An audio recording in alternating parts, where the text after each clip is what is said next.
Welcome back to the Crochet Cradles with my friends at yarnspirations.com. This is the Misty Moss Stitch Crochet Lapghan using Granite blanket. Here, you'll need 2 balls in order to make this happen with the 10mm size N crochet hook today. Without further ado, if you'd like to change the size of this, it's multiples of 2 plus 2. So you can just chain 1, 2, 1, 2, 1, 2, get to the size you want, then just add 2 more, and you'll have the balance in order to do this stitch. So let's begin this, and this is a nice easy repeat throughout the whole thing. For tutorial purposes, I'm just using some spare yarn here. This is Granite Blanket Sparkle, so it has a bit of sparkle to it. And I'm just going to start off with the slip knot. The pattern says to chain 62, but again, if you want to change the size, it's multiples of 2 plus 2. So you can just do 1, 2, big enough, yes or not, yes or no. If not, keep going. So 1, 2, and 1, 2, and 1, 2. And when you're happy with it and the size of it, just add 2 more. So 1, 2. So this would be the beginning. So either chain 62 or do what I just showed you. So once you're ready, you're going to go 4th chain from the hook. So you're going to count it back. So 1, 2, 3, and the 4th one right here. And what I recommend for this is that when you do Granite blanket, make sure that you capture 2 strings on top and 1 on the bottom. So 2 strands on top, 1 on the bottom. And if you don't, what happens with this particular yarn is that it opens up a big space on the edge. So just going in the 4th chain from the hook, keeping the 2 strands on top, 1 at the bottom, and just single crochet.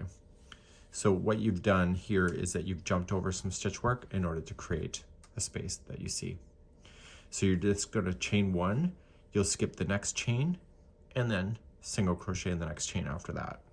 And you're going to work all the way across your chain in the same way. Okay, so chain 1, skip 1, and single crochet in the next chain. So chain 1, skip 1, and then you'll end up in the very last chain eventually when you get there. So if you're not there yet, just put me on pause, and then we're going to turn our work and begin row number 2.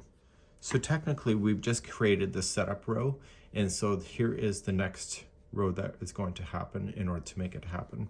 So the next row that I'm about to show you is going to be the same every time. So you're just going to chain up 2, 1 and 2. That will count as the first stitch and a chain 1 space. And what I need you to do is to go right into this space here. It's the first chain 1 space and single crochet. Chain 1 and go into the next space. So you're just concentrating on spaces. So this what makes this blanket really quick. So chain 1, skip 1, go into the next space, and you're going to do this all the way to the edge, and I'll show you how to finish out the edge in a second. And on the edge, you're just going to go right into the space. Okay, and that just finished that off. So to do another row, just start how I just showed you. So chain 1, 2, and come right into the first space. Single crochet, chain 1, go into the next space, chain 1, next space, chain 1, and come into the last space and turn. So turn around, same thing, chain 2, come into the next space.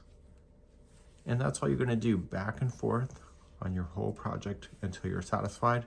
So this is a nice easy way to be able to use up some of that Granite blanket that you have, or if you have some ideas when you see it at the store, to be able to really pound it out really quite quick, just in case somebody surprises you and you need to have a gift. Let's talk about casting off or finishing off.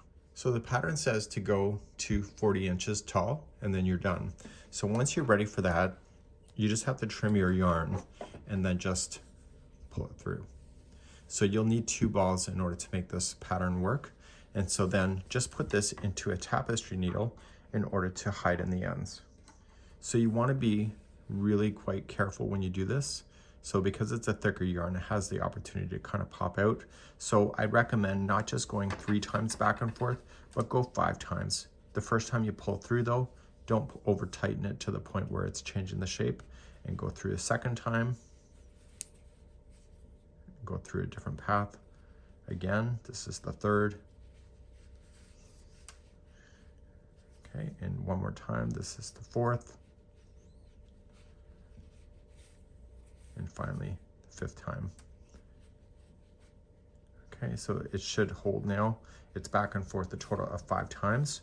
And then what you can just do is pull on it tight, and then you can just safely trim it down. And so any loose ends that you'll have, I recommend doing that, and you can see it still has its beautiful shape that you're familiar with. This is the Misty Moss Crochet Lapghan by yarnspirations.com.